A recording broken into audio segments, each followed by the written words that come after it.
नमस्कार, DN 100 में आपका स्वागत है। 8 दिसंबर 2022 को अल्पसंख्यक जनता के सुझाव पर PTS राजपुर रोड, देहरादून में शिक्षा मंत्री डॉक्टर धन सिंह रावत इस तरह से आए नजर। हमारी सरकार भारतीय जनता पार्टी की सरकार जब से बनी, हम 1 लाख रुपए से लेकर 5 लाख रुपए बिना ब्याज के ऋण देते हैं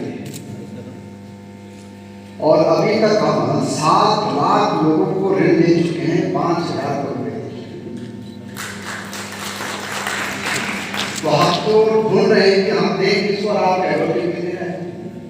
तो आप ऐसा करिए कि जिसको भी ऋण चाहिए आप एक लिस्ट मुझे दे देना, हम सबको दे देंगे, कोई दिक्कत नहीं। और आप अच्छा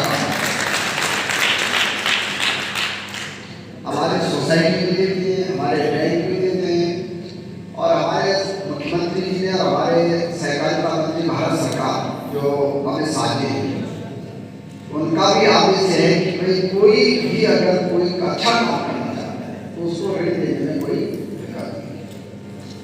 दूसरी बात मुझे कहना आपको कि यहाँ पे मदरसे के बच्चों ने भी राष्ट्रगान किया, हमारे क्रिश्चियन के बच्चे यहाँ पे आ गए।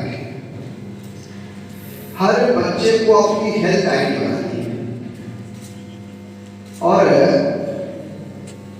वो निःशुल्क बने, चाहे वो बच्चे हिंदू के हों चाहे वो अल्पसंख्यक हों, बच्चे तो सभी के हैं। और हर बच्चे को हेल्थ आईडी जब बना देगा तो 5 लाख रुपए तक का इलाज बच्चे का फ्री होगा, 1 रुपया आपको खर्च नहीं। और आईडी भी आपको आपके स्कूल में बन जाएगी, आप बता देना हमारे स्वास्थ्य पर, हम वही बना देंगे।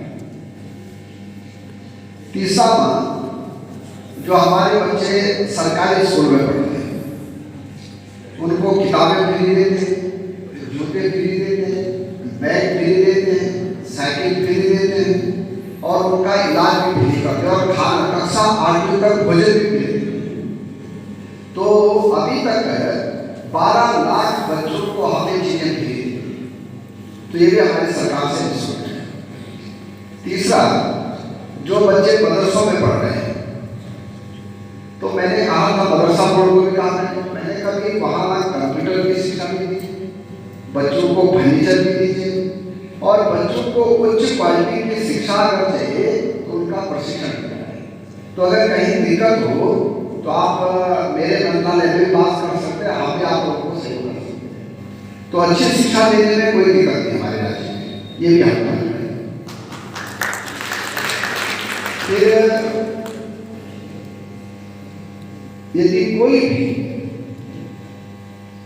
समाज का व्यक्ति अगर वो अल्पसंख्यक है और वो गरीब है तो उनके बच्चों को निःशुल्क पढ़ाई भी उत्तराखंड सरकार और भारत सरकार, ये भी हमारी स्कीम है, चाहे कोई भी।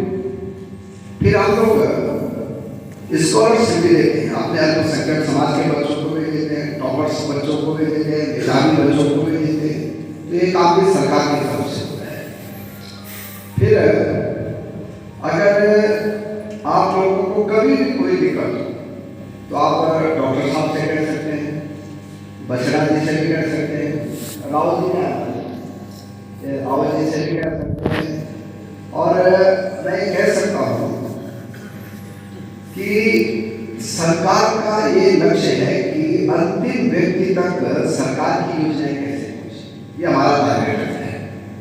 तो मैं आप लोगों से एक ही निवेदन करना चाहता हूँ कि आप अपने को अलग मत समझो, आप सब लोग हमारे उत्तराखंड के रहने वाले हैं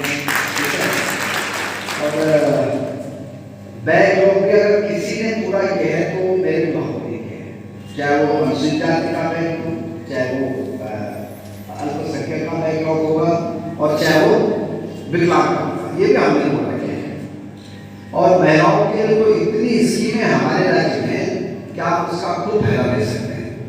तो मुझे लगता है कि इस पे आप इससे ध्यान दीजिए और 3 बातें मैं कह रहा हूँ।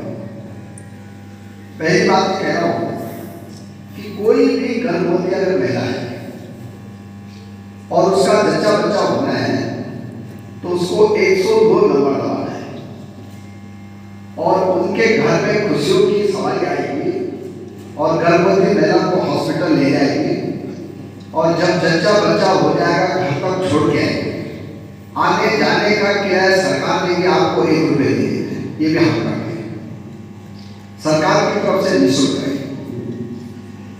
अगर कोई डायलिसिस का मरीज है तो आपको जो है 102 नंबर दबाना है, हमारी गाड़ी आपके घर जाएगी और डायलिसिस के मरीज को हॉस्पिटल ले जाके उसका डायलिसिस फ्री की सेवा ये हमारी सरकार करती है।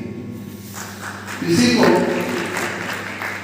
अगर आपने जांच करानी है 258 जांचें हमारी सरकार हर हॉस्पिटल में फ्री कराती है, ये भी हमारी तरफ से निःशुल्क है। अगर किसी को जो है इंसुलिन का इंजेक्शन चाहिए तो आप हमारे सरकारी हॉस्पिटल में जा सकते हैं और ये भी सरकार की तरफ से है फ्री है। तो हर प्रकार की सुविधा हम दे रहे हैं और मुझे लगता है कि जो कि आज आप लोगों को सुनवाई भी कर रहे हैं, एक्सपर्ट भी बुला रहे हैं, तो आप लोग अपना कार्यक्रम करें। मैं तो वैसे आया था कि जैन साहब का बहुत आग्रह था, फिर हमारे मजर भाई बहुत दिन से मुझे मिले नहीं थे, मैंने कहा जरूर जाऊँगा उनको देखने के लिए। फिर हमारे जो सरदार जी हैं इकबाल भाई, वो भी बहुत एक्टिव है हमारे, और बसेरा जी भी हमें, तो मुझे लगता है कि आप जो जो दिक्कत है यहाँ पे जरूर बताएंगे। तो अगर मेरे लायक होंगी तो जैसा मुझे बता देंगे, आपके लायक होंगी तो ये तो उनका सॉर्ट आउट हो जाएगा। लेकिन आज मुझे बहुत अच्छा लगा कि जैन समाज के अध्यक्ष भी यहाँ बैठे और जैन धर्मशाला में तो हम बहुत बार रुके हैं। आप इतना बड़ा सेवा का काम करते हैं कि मुझे लगता है कि हर गरीब का जो है वो धर्मशाला है, कोई भी गरीब जमात है तो जैन धर्मशाला में क्या जरूर होता है। हमारे में बहुत कार्यक्रम आपने कराए वहाँ जब हम विद्यार्थी परिषद में थे, तो मैं आपको अपने ओर से भी बधाई दे रहा हूँ, सबको शुभकामनाएं दे रहा हूँ। और कोई भी कभी भी कोई बात हो तो आप हमारे घर जा सकते हैं, हमारे दरवाजे तो हमेशा खुले रहते हैं। इतनी बात कहकर मैं अपनी बात समाप्त कर रहा हूँ। और अगर कोई बड़ी बात होगी कैबिनेट के लायक होगी तो बसरा जी को बता देना, फिर मैं मुख्यमंत्री जी से बात करूँगा। तो लेकिन टारगेट हमारा ये है कि भाई हर व्यक्ति का काम उसको ये नहीं लगना चाहिए कि सरकार हमारा काम नहीं कर रही। तो हमारा आज जो टीचर्स हो गए थे मेरे पास, जरा हाथ खड़े करना जिनको तनख्वाह नहीं है, ये स्कीम पहले भारत सरकार चला। अभी मैंने बसरा जी को कहा कि भाई इनको तनख्वाह क्यों नहीं मिली, उन्होंने कहा साहब भारत सरकार से बात करनी। तो एक दिन मैं आपके लिए जरूर दिल्ली जाके मंत्री जी से बात करूंगा कि भाई को तनख्वाह नहीं, ठीक है? तो ये हम लोग करेंगे। इतनी बात कहकर अपनी बात समाप्त कर रहा हूँ। सरकार ने एक अच्छा प्रोग्राम आप लोगों ने रखा और हमको भी याद किया। मैं काफ़ी होगा को सुन चुका हूँ और समय रूप से अभी एक बहुत ऐसे ठोस सुझाव नहीं है और ये भी संभव नहीं है कि सभी लोगों को सुझाव, तो एक छोटा सा सुझाव मैं जरूर रखना चाहूँगा कि जिन लोग यहाँ पर हैं माननीय आयोग के करो आप लिखित रूप में सब लोग सुझाव देते हैं। अदरवाइज क्या होता है कई बार हम कहीं बातें भूल जाते हैं, तो एक रिटर्न में आप सुझाव दे सकते हैं। तो माननीय आयोग से रिक्वेस्ट करूँगा कि सुझाव के आधार पर हम उसको बैठ करके एक ठोस एक उसमें कार्य योजना बनाएं ताकि उसका कुछ आउटपुट निकलेगा आगे जाकर। और बाकी जहाँ तक मैं थोड़ा सा विभाग के बारे में आपको जानकारी देना चाहूँगा कि 2011 बाद में विभाग बना, हमारे पास बहुत लिमिटेड रिसोर्सेज थे, मैन पावर बहुत कम है और एक प्रकार से दूसरे विभागों के कर्मचारियों और अधिकारियों पर डिपेंड है इस समय हमारा पूरा विभाग। उसके बाद भी हमारा प्रयास है कि हम अच्छा से अच्छा काम करें। बहुत अच्छी अच्छी योजनाएं इस विभाग के अंदर हैं, लेकिन जो मुझे एक महसूस हुआ यहाँ पर देख करके कि सामान्य रूप से लोगों में जानकारी नहीं है विभाग के बारे में या उसकी योजनाओं के बारे में, ताकि लोग उसको अधिक से अधिक उसका लाभ ले सकें। तो मेरी कोशिश रहेगी, मेरा पर्सनल प्रयास रहेगा कि विभाग एक अच्छी से बुकलेट तैयार करके आप लोगों के बीच में रखें, उसमें डिटेल से जानकारी हो। एक्चुअली अभी तक कितने कैबिनेट में देख रहा हूँ बहुत शॉर्टकट में पता नहीं चलता क्या करने, और न्यूज़पेपर्स में तो वैसे बहुत लिमिटेड उसमें चीज़ें आ पाती हैं।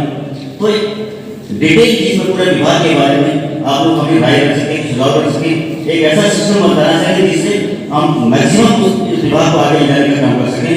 क्योंकि मैं प्रयास कर रहा हूँ इस समय कि हमारे विभाग में जितनी योजनाएं हैं मैक्सिमम स्कीम्स ऑन बोर्ड है, यानी ऑनलाइन करने का प्रयास है, ताकि मतलब उसमें कोई डिले या मतलब ऐसा ना हो ना कि पर्सनल इंटरफेस में कई बार चीजें गड़बड़ हो जाती है, डिले हो जाती है।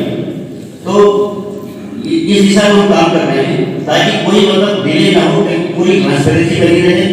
और आप लोगों के सुझाव जैसे आते हैं तो विभाग निश्चित रूप से मैं यहाँ पर आप लोगों को आश्वस्त करना चाहूँगा कि उसमें हम लोग पूरी तरह से संजीदगी के साथ विचार करके उसमें ठोस कार्रवाई करने का काम करेंगे। और यहाँ पर बात है कि अभी एक हमारे विद्वान साथी ने एक सुझाव दिया था कि शासकीय कार्यालय में बहुत अच्छा उनको मतलब रिस्पॉन्स नहीं दिया जाता, लेकिन सामान्य रूप से ऐसा होता नहीं होगा, मुझे तो नहीं पता कि कहाँ ऐसा हुआ होगा। फिर भी अगर ऐसा उनको दिल को कोई बुरा लगा हो तो उसके लिए हम क्षमा प्रार्थी हैं। और भविष्य में अपने सभी अपने विभागीय कार्यालय को इस बारे में पर्सनली मैं आश्वस्त करूँगा कि ऐसी शिकायत का मौका दोबारा नहीं मिले।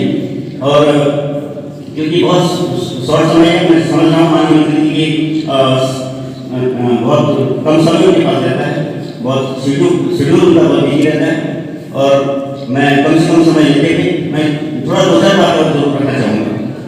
क्योंकि मैं सचिव मुख्यमंत्री के ऊपर यहाँ पर काम कर रहा हूँ, तो यदा कदा सीएम सर से मुलाकात हो जाती है तो मैं समय बर्बाद नहीं करता हूँ।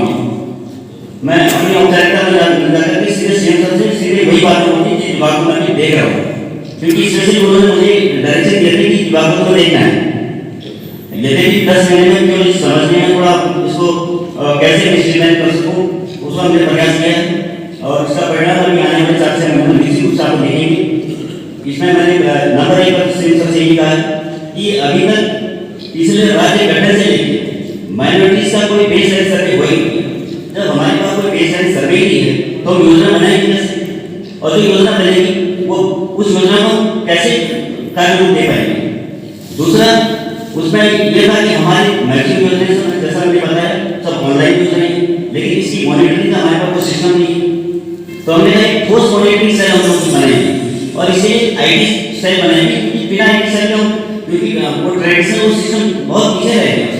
तो हमको एक हाईटेक आगे लेकर के चलना है ताकि आप लोगों की समस्याओं का, आप लोगों के विकास की जो योजनाएं हैं उनका मैक्सिमम हम लोग लाभ ले सकें। और समय का अभाव है, और मैं फिर दोबारा रिक्वेस्ट करूँगा निदेशालय में माननीय आयोग के समक्ष आप जरूर सुझाव रखें, और उस सुझाव पर मैं निश्चित रूप से रिस्पॉन्ड करने की कोशिश करूँगा। मैं इसी के साथ अपनी बातों को विराम देता हूँ। बहुत बहुत धन्यवाद।